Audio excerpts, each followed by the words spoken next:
On était arrivé hier au point où il avait dit وَتَصَدَّقُوا عَلَى فُقَرَائِكُمْ وَمَسَاكِنِكُمْ وَوَقِّرُوا كِبَارَكُمْ وَارْحَمُوا صِغَارَكُمْ وَصِلُوا أَرْحَامَكُمْ. Le prophète était sur le point, la dimension sociale du Ramadan dans laquelle il avait dit: faites largesse à vos pauvres et à vos personnes qui sont démunies. Et il dit: honorez les personnes âgées et traiter de la meilleure manière les personnes, disons les enfants.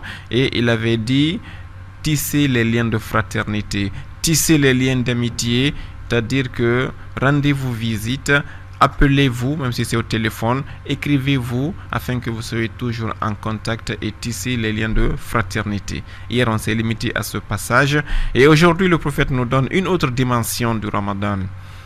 Et cette dimension, on peut l'intituler la réalité du jeûne. C'est quoi la réalité du jeûne? Beaucoup de personnes pensent que quand on dit je suis à jeûne, il suffit uniquement de s'abstenir de manger et de boire de l'aube jusqu'à la nuit.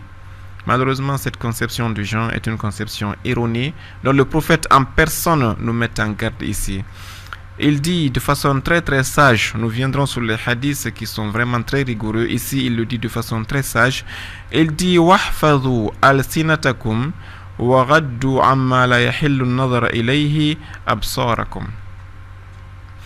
Il dit: wahfadhu al-sinatakum, préservez vos langues.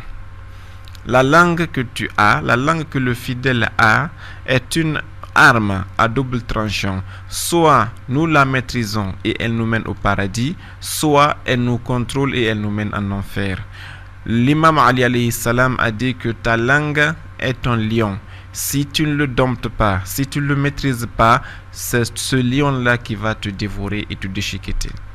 Ta langue est un lion, soit tu le maîtrises et il devient ton ami et il te sauve contre les autres ennemis, soit tu le laisses lui-même et il va te dévorer et tu deviendras sa première proie. Ça, c'est la langue. La langue, vous voyez comment Dieu l'a placée. Dieu a mis cette langue, c'est cet organe qui est mou, un petit morceau de chair qui n'a absolument aucune puissance en elle-même. Et Dieu, sachant que cette chose, malgré que d'apparence elle est impuissante, mais ses effets maléfiques et dangereux sont tellement inestimables et gigantesques que Dieu a mis deux prisons pour, disons, contrôler la langue. D'abord, il y a les dents. Quand l'intéressé serre les dents, la langue est inoffensive, elle ne peut plus faire du mal. Ça, c'est les premiers grillages, les premières portes que Dieu a mis pour coloniser ta langue afin qu'elle ne sorte et qu'elle ne se manifeste qu'après avoir ouvert cette porte. La deuxième porte, c'est quoi? Ce sont tes lèvres. Si en fermant les dents, la langue peut faire des petits grimaces et qu'on ressent sa présence, une fois que tu serres les lèvres, tu fermes la bouche, la langue est complètement inefficace et elle n'a plus aucun effet.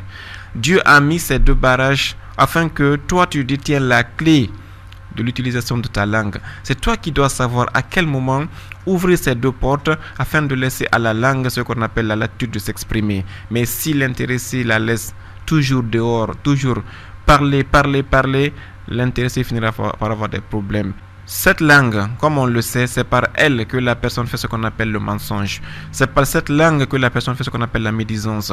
Une personne comme quelqu'un qui veut parler et puis il n'a pas de preuves, il dit: ce que je dis ici c'est dans le Saint-Coran.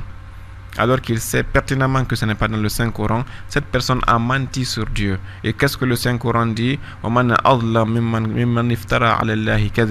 Il n'y a personne qui est plus injuste sur la terre que cette personne qui a inventé un mensonge et l'a collé à Allah subhanahu wa ta'ala ou à son messager. Le prophète a dit: Man kadaba alayya falyatabawwa maq'adahu minan nar. Celui qui mentira sur moi, qu'il prépare sa demeure en enfer. Tous ces dangers-là qui mènent en enfer, la clé c'est quoi? C'est l'absence de contrôle de notre langue.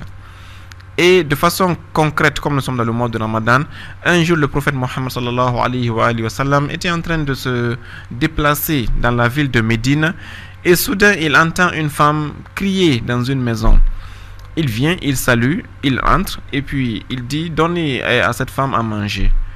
Le prophète sallallahu alayhi wa sallam, le législateur par excellence de la religion musulmane sur ordre divin, donne un ordre d'apporter à manger à une femme en plein mois de Ramadan. Pour quelle raison?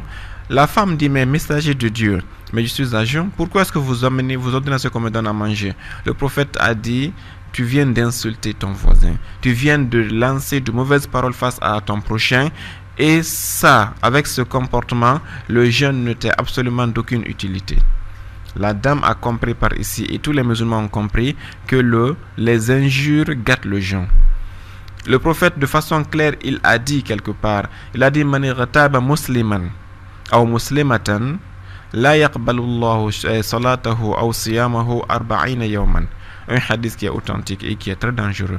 Le prophète a dit, celui qui fait la médisance et il parle de son frère derrière son dos ou de sa soeur derrière son dos, Dieu ne va pas accepter son adoration, à savoir ses prières, ses jeûnes, pendant 40 jours.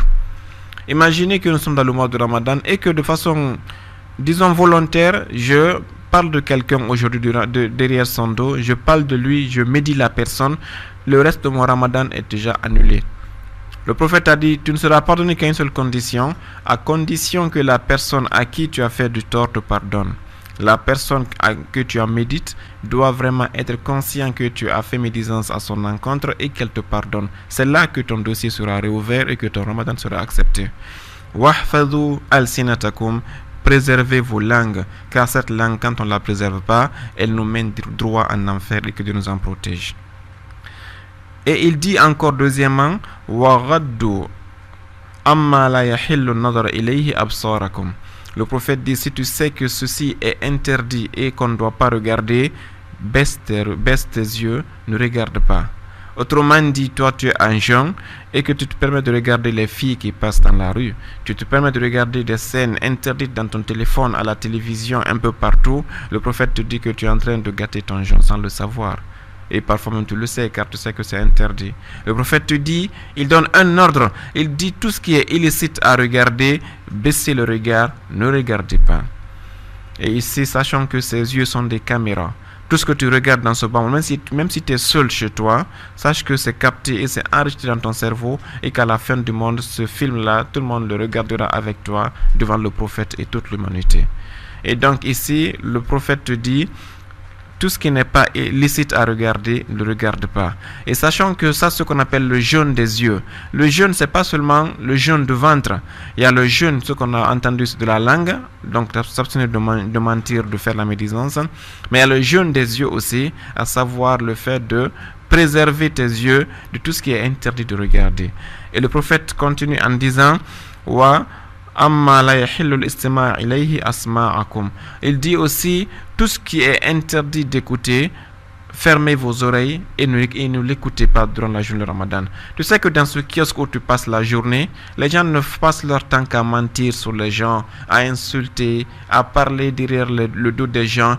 Le prophète te dit, dans ce type d'assises, ne va pas. Car si tu y vas, c'est pour entendre des médisances, c'est pour entendre des mensonges et c'est pour faire pénétrer dans ton oreille ce qu'on appelle des péchés et des péchés. Le prophète te dit, ferme tes oreilles face à tout ce qui est interdit. Et toi, dans le quartier, tu as une amie, tu as un ami avec lequel tu passes ta journée et tu sais que dès que tu rends visite à cette personne, votre temps n'est alimenté que par la médisance, par le mensonge. Laisse cet ami, ne la fréquente plus. Ce n'est pas un ami, c'est un ennemi. C'est un Satan qui est déguisé en une personne afin de te causer le problème. Car la médisance, elle n'est pas que d'un côté. La personne qui fait la médisance, elle a le péché, mais celle qui l'écoute aussi a le péché. Pourquoi? Parce que si la personne qui veut faire la médisance n'a personne pour l'écouter, mais elle ne va pas parler. Donc tu es son complice, tu es son co-auteur. Et nous savons en droit que le complice et le co-auteur sont responsablement pénals au même niveau que l'auteur principal de l'infraction. Et donc ici, si tu sais que en allant dans cette assise, tu favorises à ce que les gens parlent car tu vas écouter, le prophète te dit de fermer tes oreilles par rapport à tout ce qui est interdit d'entendre. La musique, ce qu'on appelle la médisance et tout ce qui est dans ce sens-là, évitez-les et ça vous préservera votre Ramadan par la grâce de Dieu. La réalité du jeûne, c'est pas seulement le jeûne physique, il y a le jeûne spirituel. Le corps jeûne, mais l'âme aussi jeûne. Et on a vu que le jeûne du corps n'est valable et n'est valide que quand il est accompagné du jeûne de l'âme. Autrement dit, celui qui passe sa journée à jeûner en s'abstenant de manger et de boire, mais qui n'a pas fait jeûner ses 5 organes de sens par rapport aux interdits de Dieu, il n'a aucune récompense. Et ça, c'est pas moi qui le dis, c'est un hadith qui est authentique. Ce hadith, le prophète nous avait dit, sallallahu alayhi wa sallam, il dit Rubba sa'imin laysa lahu min siyamihi illa al-ju' wal-atash. Subhanallah. Le prophète dit par ce hadith, il dit il y a plein de personnes qui vont faire le ramadan, mais ils n'auront de récompense face à leur journée de jeûne que 2 choses. Chacun fait le jeûne pour être récompensé, non? Pour avoir le paradis, non? Pour avoir la satisfaction de Dieu. Le prophète dit qu'il y en a un groupe de personnes qui vont jeûner, ils n'auront de récompense dans leur journée de jeûne que 2 choses. Al-ju' wal-atash, la famine et la soif. Ta seule récompense de ta journée, c'est le fait d'avoir souffert de la nourriture depuis le matin jusqu'au soir, tu n'as pas mangé. C'est ta seule récompense. Tu n'as aucun bien chez Dieu. Pourquoi? Parce que tu as fait jeûner ton ventre, tu n'as pas mis de la nourriture dedans, mais tu n'as pas fait jeûner tes yeux. Tu regardes l'intérieur. Surtout vous qui passez la journée près des routes. Le prophète n'interdit pas à une personne de s'asseoir près des routes. Faire du s'asseoir dans la route près du goudron, c'est pas interdit, mais le prophète l'a conditionné. Il dit donnez à la route son droit.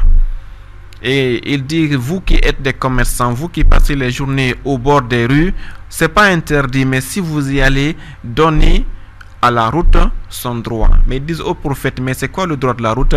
Il dit, c'est de baisser le regard face à tout ce qui est interdit d'être regardé. Toi, tu es arrêté ici toute la journée, la première fille qui passe, tu vas la suivre de gauche à droite. Tu es là à signaler tes amis afin qu'ils puissent la regarder. C'est que tu es en train de perdre ta journée, tu n'es pas en ramadan. Donc le jeûne, le prophète a dit, il y a des gens qui vont passer la journée à jeûner. Ils n'auront de récompense dans leur journée de jeûne que 2 choses, la soif et la famine qu'ils ont ressentie. Mais chez Dieu, ils n'auront aucun bénéfice. Et donc, Dieu nous protège d'être parmi ces gens-là qui vont vraiment jeûner, mais qui en réalité n'ont pas jeûné dans les règles de l'art. Les hadiths nous disent que il y a 2 types de jeûne. Il y a le jeûne du ventre par rapport à la nourriture et à la boisson, mais il y a le jeûne aussi des 5 organes de sens face à tout ce qui est interdit de la part de Dieu. Et donc ça, c'est ce qu'on appelle la réalité du jeûne. On a compris que le jeûne est plus spirituel que matériel.